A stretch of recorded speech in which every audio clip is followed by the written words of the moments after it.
नमस्कार, मैं वरुण कुमार। आप देख रहे हैं न्यूज़ नेशन। इजराइल ने कर दिया है ईरान पर हमला। पूरी दुनिया की निगाहें इस वक्त इस जो युद्ध है उस पर आकर टिक गई हैं। इसमें क्या कुछ होने वाला है, भारत पर इसका कितना बड़ा असर पड़ने वाला है और पूरी दुनिया पर इसका क्या असर होगा, इन तमाम पहलुओं पर चर्चा करने के लिए मेरे वरिष्ठ साथी, हमारे editor strategic affairs Madhurendra Kumar मेरे साथ इस वक्त मौजूद हैं, जो हमें बताएंगे इस पूरे हालात की जो पूरा क्या कुछ चल रहा है मिडिल ईस्ट में वो बताएंगे, दुनिया किस मोड़ पर आ गई है वो बताएंगे और साथ में ये भी बताएंगे भारत पर इसका क्या कुछ असर हो सकता है। मधुरेंद्र सर, आपने तमाम जो युद्ध हैं उनको कवर किया है, रक्षा से जुड़ी तमाम चीज़ें आप कवर करते हैं। आज ये जो हुआ है इसको आप किस तरह देखते हैं? देखिए, ये तो अभी मैं कहूँगा कि सिर्फ झांकी है, अभी असली वॉर बाकी बाकी है। ये इसलिए मैं कह रहा हूँ कि इजराइल ने टारगेटेड वे में दरअसल ईरान के जो मिलिट्री इंस्टॉलेशन हैं और जो न्यूक्लियर इंस्टॉलेशन हैं उनके समीप जाकर अपने ड्रोन के ज़रिए और मिसाइल हमले के ज़रिए जिस तरह से टारगेट किया है, उससे दरअसल इस वक्त देखिए तो कोई बड़ी क्षति तो ईरान को नहीं पहुँची है, लेकिन ईरान को इस बात का एहसास दिला दिया गया है कि ईरान की एयर डिफेंस सिस्टम इजराइल के हमले को नहीं रोक पाएंगे। हमने देखा था कि ईरान ने लगभग 300 से ज़्यादा अपने मिसाइल और ड्रोन के जरिए इजराइल पर हमला किया था, लेकिन आप यूं समझिए कि इस हमले को पूरी तरह से इजराइल के एयर डिफेंस सिस्टम ने मिलकर, मतलब यूं कहें कि ज़मीन तक आने नहीं दिया, और कुछ जो आए दरअसल वो महज हम कह सकते हैं कि 1% से भी कम रहे और इससे कोई बड़ा नुकसान इजराइल को नहीं हुआ। हमने ये भी देखा कि इस पूरे ही वॉर के दौरान अगर ईरान इजराइल के संदर्भ में देखें तो ईरान ने जो इजराइल पर हमला किया, ईरान का एक तरह से हमला न सिर्फ इजराइल ने निस्तेनाबूद किया बल्कि अपने जो स्ट्रेटजिक पार्टनरशिप है उसको भी दुनिया को दिखा दिया कि किस तरह से इजराइल के साथ अमेरिका खड़ा था, जॉर्डन खड़ा था जो कि एक मुस्लिम देश है। उसके साथ ही आप देखिए तो इस कोऑर्डिनेशन में कहीं ना कहीं फ्रांस और इसके अलावा यूके का आना, तो यूरोप के साथ साथ अमेरिका और जॉर्डन का आना, ये अपने आप में एक जो अलायंस है इजराइल का, मजबूत अलायंस इस पूरे ही जियो स्ट्रेटजिक मतलब हम कहें कि जियोग्राफी में, उसकी ताकत का ही परिचय था, जिससे ईरान का हमला जो है वो फलीभूत नहीं हो पाया। लेकिन इजराइल ने जो अटैक किया उस अटैक की कामयाबी का दृश्य हमें दिखाई दे रहा है कि किस तरह से न्यूक्लियर इंस्टॉलेशन का पूरा मैप जो हमारे पास है उसमें मैं देखने की कोशिश कर रहा हूं। तो यहाँ पर इस्फहान का इलाका है, अगर हम दिखाएं, ये इस्फहान है और यहाँ पर आप देख रहे हैं नतांज का इलाका है। ये दोनों ही ऐसे इलाके हैं जहाँ पर सीधा हमला जो है वो इजराइल ने बोला है, और ये दोनों के दोनों आप देखिए तो एक जगह आपको परमाणु संवर्धन का पूरा उनका यूनिट है और दूसरी तरफ हम देख रहे हैं कि जो न्यूक्लियर प्रोग्राम से इजराइल के हम कहें ईरान के वो दिखाई दे रहे हैं, और यहाँ पर इजराइल ने हमला किया है। ये बतलाने के लिए काफ़ी है कि ईरान का जो न्यूक्लियर सेटअप है, जो मिलिट्री सेटअप है, वो इजराइल के टारगेट पर है। और ये सिर्फ मैं इसलिए कह रहा हूँ झांकी है क्योंकि इजराइल चाहता तो डायरेक्ट हिट कर सकता था, इजराइल चाहता तो इन इलाकों को पूरी तरह से दहला सकता है, निस्तेनाबूद कर सकता था और ईरान को भारी क्षति पहुंचा सकता था, लेकिन इजराइल ने ऐसा नहीं किया। इजराइल ने सिर्फ ईरान को ऐसा एहसास दिलाया है कि अगर हम फुल फ्लेज वॉर में आते हैं तो आप मेरा कुछ नहीं कर पाएंगे, लेकिन मैं आपका जो ज्योग्राफी है उसको पूरी तरह से बदल दूंगा। बिल्कुल। सर, एक चीज़ इसमें यह भी है कि इजराइल की तरफ से कोई युद्ध का ऐलान नहीं किया गया, और वहीं ईरान का जो अभी मैं बयान पढ़ रहा हूं उसमें भी ईरान कह रहा है कि हमें नहीं पता हमारे ऊपर हमला किसने किया है। तो ऐसा क्यों? देखिए, युद्ध में एक बड़ी महत्वपूर्ण चीज़ होती है जिसे हम लंबे समय से देख रहे हैं, वो है दरअसल साइकोलॉजिकल वॉरफेयर, यानी दुश्मन के जहन में एक डर को भर देना, ये बता देना कि अगर मेरे साथ आमना सामना करोगे तुम्हारा हश्र क्या होगा। तो मुझे लगता है कि इस टारगेटेड अटैम्प्ट के जरिए इजराइल ने ईरान को सिर्फ एहसास दिलाया है कि इजराइल की ताकत को कमतर करके ना देखो। हो सकता है तुम्हारे प्रॉक्सीज हों इजराइल को घेर के खड़े हों, लेकिन हमास का क्या हश्र किया है इजराइल ने, ये भी दरअसल सामने है। तमाम प्रॉक्सीज के होने के बावजूद आप देखिए कि ईरान इजराइल का कुछ नहीं बिगाड़ पाया। यहाँ तक कि इस हमले की शुरुआत कहाँ से हुई, अगर थोड़ी पृष्ठभूमि में जाएं तो 1 अप्रैल की बात है, जब हमने देखा कि सीरिया की राजधानी दमिश्क में जो इजराइल का हमला था खास तौर पे, वो ईरान के इकोनॉमिक जो कॉन्सुलेट था उसके ऊपर हुआ, और वहीं पे उसका मिलिट्री सेटअप भी था, और उसमें कौन बैठा था, ईरान का टॉप कमांडर बैठा था, मेजर जनरल जहीदी, वो टॉप कमांडर जो कि आप देखिए कि सीरिया और दूसरी तरफ आप देखिए लेबनान, दोनों तरफ वो हेड कर रहा है कुद्स फोर्स को, यानी सबसे ताकतवर कमांडर। वो कमांडर जो 8 साल तक इस इलाके में जो सप्लाई लाइन है मिलिट्री का, जो ट्रेनिंग है, जो सारे पर्पसेस हैं, उसको एक तरह से लीड कर रहा था, वो कमांडर जो उस दिन बैठक इसलिए कर रहा था कि हमास को कैसे मदद करना है, और इसके लिए उस दिन हिजबुल्लाह के भी कमांडर वहाँ पर आए हुए थे, लेकिन मोसाद ने वहाँ पर समूची जानकारी इकट्ठा की। ये जानकारी कहाँ गई? आईडीएफ को गई। आईडीएफ को जैसे जानकारी मिली, इजराइल की एयरफोर्स ने अपना F-35 उड़ाया और जो गोलान हाइट्स है, जो कि इजराइल की सीमा में ही है, इजराइल का कैप्चर्ड एरिया है, वहाँ से मिसाइल टारगेट किया गया और दमिश्क के इस पूरे ही कॉन्सुलेट को उड़ा दिया गया, जिसमें उसका टॉप कमांडर मारा गया, 7 लोग मारे गए। और उसके बाद से हम देख रहे हैं कि ईरान जो है वो हमले की आग में जल रहा था कि हम इजराइल से बदला लेंगे, लेकिन ड्यूरेशन टाइम बढ़ता गया और जब ईद खत्म हुई तब ईरान ने अपनी मिसाइलों की बौछार की। लेकिन इस 300 से ज़्यादा, जिसमें क्रूज भी थे, बैलिस्टिक भी थे और कामिकाजी ड्रोन्स भी थे, तीनों तरह के थे। लेकिन कवर देखिए कि क्या शानदार कवर इजराइल ने दरअसल ईरान की इस हमले को रोकने के लिए कहा। ईरान के अपने जो हमले थे उसमें हम देखें, आपको बैलिस्टिक मिसाइल भी शामिल था। बैलिस्टिक मिसाइल की जब बात करते हैं तो ऐसे मिसाइल हैं जिनका प्रोपल्सन जब शुरू होता है तो उनको ट्रैक करना तो आसान है, पर टारगेट नहीं किया जा सकता। उनका टारगेट सिर्फ और सिर्फ इकोस्फीयर में किया जा सकता है, उनके अप्स एंड डाउन में नहीं कर सकते क्योंकि स्पीड ज़्यादा होती है। बावजूद इसके आप देखिए कि मुझे लगता है कि 6 से 7 लोग महज इजराइल के घायल हुए, और भी नेटिवेट की तरफ जो उनका एयर हम कहें कि फोर्स का स्टेशन है, हाँ, वहाँ पर। इसके अलावा कुछ नहीं कर पाए। तो ये इजराइल की ताकत थी और उसके बाद ही इजराइल ने ऐलान कर दिया था हम ईरान पर हमला करेंगे। लेकिन जो आप सवाल कर रहे हैं कि क्या ये इजराइल का माना जाए कि ईरान से बदला पूरा हुआ, तो मैं कहता हूँ नहीं पूरा हुआ। बिल्कुल। अच्छा, एक चीज़ ये देखने में आई कि इजराइल ने चुना उन इलाकों को जहाँ पर ईरान के न्यूक्लियर स्टेशंस बने हुए हैं, पावर प्लांट्स बने हुए हैं या संवर्धन के केंद्र बने हुए हैं। तो ऐसे इलाकों को क्यों चुना जो परमाणु लिहाज से जिनको हम कहें कि शक्ति संपन्न हो सकते हैं? देखिए, जब ईरान के टॉप कमांडर को मारा गया था उस वक्त ईरान ने ऐलान कर दिया था, खुद ईरान के जो टॉप लीडर हैं अयतुल्लाह खुमैनी, उन्होंने ऐलान किया था कि हम इजराइल से बदला लेकर रहेंगे। और उस बदले की कार्रवाई में जब ईरान तैयारी कर रहा था तो उसने अपने मैप में, टारगेटेड मैप में डिमोना को शामिल किया था। डिमोना वो इलाका है जहाँ पर इजराइल का न्यूक्लियर सेटअप है, और इस इलाके को जैसे ही उन्होंने टारगेट करने का ऐलान किया, उसके साथ ही हमने देखा कि इजराइल ने कहा कि हमने आपके 4 न्यूक्लियर सेटअप को अपने टारगेट से लॉक कर लिया है। तो उस वक्त से ये माहौल बन रहा था कि ये परमाणु वॉर तो नहीं होगा। हालांकि हमने देखा कि ईरान डिमोना में अपना एक भी मिसाइल गिरा नहीं पाया, न ड्रोन गिरा पाया। इजराइल वहाँ पूरी तरह से कामयाब रहा। लेकिन इजराइल ने अपने हमले में आप देखिए तो ईरान के जो न्यूक्लियर सेटअप्स हैं वहाँ पर टारगेट करने में कामयाबी हासिल की है, और ईरान को एहसास दिला दिया है कि हम अपने गोल पर बिल्कुल कंसंट्रेटेड हैं, कायम हैं, और परिणाम कितना भयावह होगा इसकी कल्पना कीजिए, तो सिर्फ ट्रेलर है। बिल्कुल। अच्छा, इजराइल ने सर ईरान पे तो हमला किया ही किया, ये इराक और सीरिया पे क्यों बमबारी कर दी? ये बहुत शानदार सवाल है।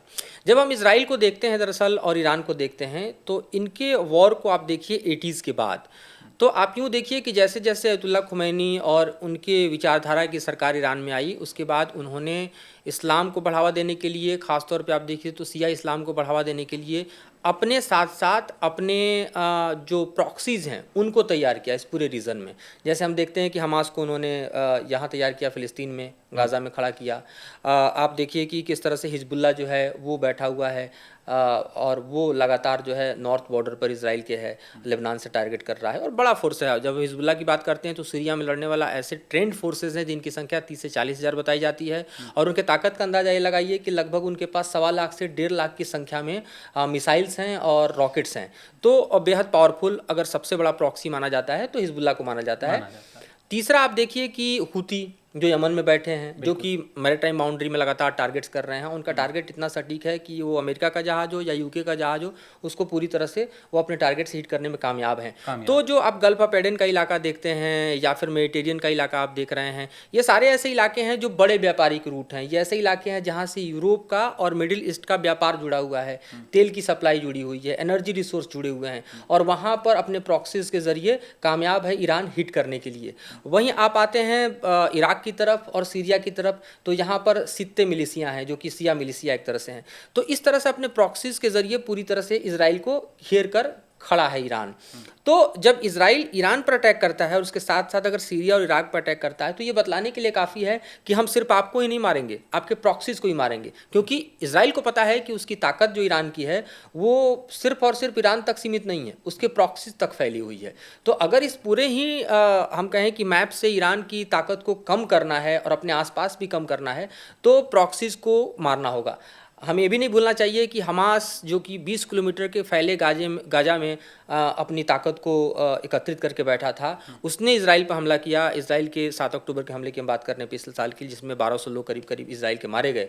और उसके बाद इजराइल ने हमास के खिलाफ गजा में युद्ध का ऐलान किया। 7 महीने बीत चुके हैं और इस 7 महीने के बीतने के बाद भी जो लोग अभी भी बंधक हैं हमास के पास इजरायली, उससे इजराइल छुड़ा नहीं पाया है। तो ये तो हमास को आप भले ही आप समझिए कि वहाँ 30,000 लोग मारे गए, करीब करीब 60-70 हज़ार लोग घायल हैं, गजा का एक पूरा इलाका जो है वो खंडहर में तब्दील हो गया है, लेकिन हमास खत्म नहीं हुआ है, उसके इलाके खत्म नहीं हुई हैं, युद्ध अभी भी जारी है। अभी भी आप देखिए तो सिनेवार जो है वो एक तरह से फरार है। तो ये स्थिति बताने के लिए काफ़ी है कि ईरान का भी कितना डीप पेनिट्रेशन इन इलाकों में है, और यही बात इजराइल जानता है, इसीलिए उसने इराक को भी टारगेट किया, सीरिया को भी टारगेट किया। बिल्कुल।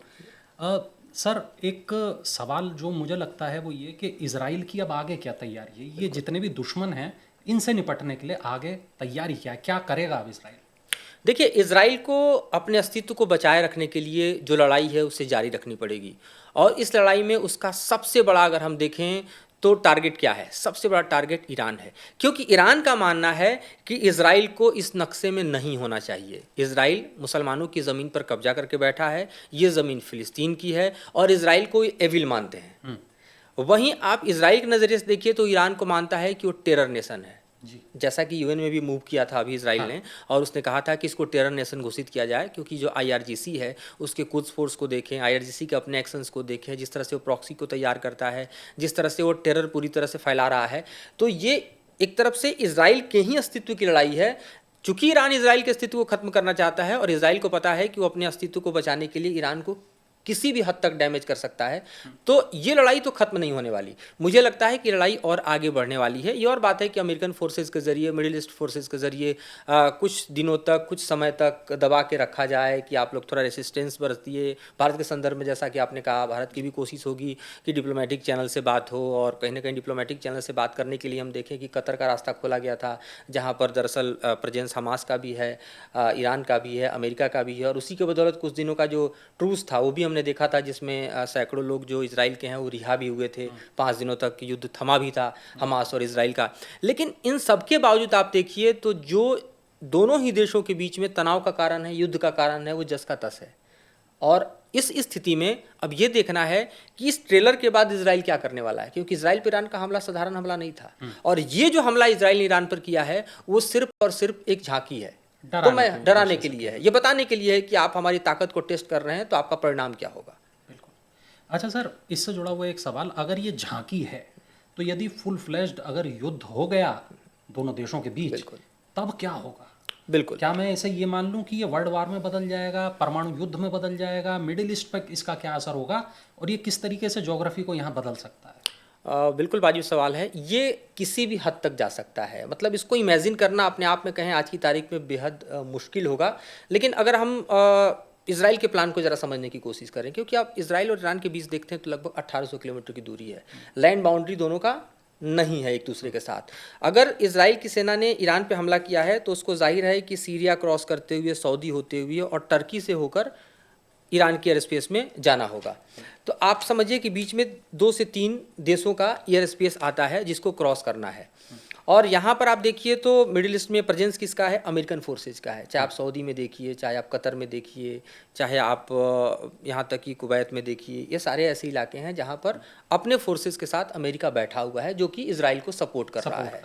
तो जो हमला होगा उस हमले का स्वरूप क्या होगा, ये भी लोगों के मन में सवाल आता है, क्योंकि लैंड बाउंड्री तो दोनों का मिलता नहीं। लैंड बाउंड्री अगर कहीं युद्ध में तब्दील होगा तो जिस तरह से हमास और इजराइल का है, उसी तरह से इधर लेबनान की तरफ आ जाइए तो हिजबुल्ला के साथ हो सकता है। तो ये लैंड बाउंड्री प्रॉक्सीज के साथ होगा। तो डायरेक्ट क्या होगा? डायरेक्ट एयर वॉरफेयर होगा। एयर वॉरफेयर में क्या होगा? अब चूंकि F-15 और F-16 जैसे विमान जो है इजराइल के पास हैं और अमेरिकी तकनीक से लैस हैं, तो इन विमानों को इस पूरे एयर स्पेस के जरिए ईरान में भेज के उसके एयर डिफेंस को पूरी तरह से चौक किया जाएगा।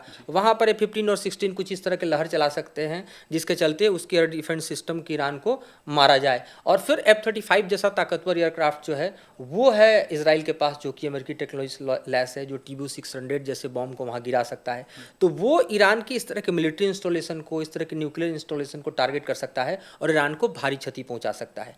इस बीच हम जानते हैं कि ईरान भी रिटेलिएट करेगा, जैसा आज करने की कोशिश की उसने 3 ड्रोन भी गिराए जैसा दावा कर रहा है। और ऐसे में ईरान का अगर एयरफोर्स स्क्रैम्बल होकर आता है तब ऐसी स्थिति होगी कि भयावह युद्ध आपको दिखाई देगा, जिसमें F-15, F-16 और साथ ही F-35 तो होंगे, साथ ही इजराइल अपने मिसाइल पावर का प्रयोग करेगा।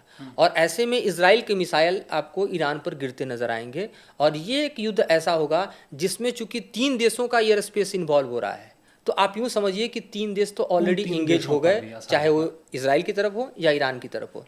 और हम जानते हैं कि ईरान भी पूरी कोशिश कर रहा है इस्लामिक वर्ल्ड में अपने आप को स्पेस क्रिएट करने के लिए। और हमें ये भी नहीं भूलना चाहिए कि 22 तारीख को जो इब्राहिम रईसी हैं राष्ट्रपति ईरान के, वो पाकिस्तान दौरे पर जा रहे हैं। हमने देखा था कि पाकिस्तान और ईरान के बीच तनाव था, अभी जनवरी के महीने में ही दोनों ने एक दूसरे के ऊपर एयर स्ट्राइक किया था, क्योंकि पाकिस्तान की ज़मीन पर जो जैश अल अदिल आतंकी संगठन है वो बलूचिस्तान की लड़ाई को लड़ता है और वो लगातार जो है ईरान पर अटैक करता रहा है।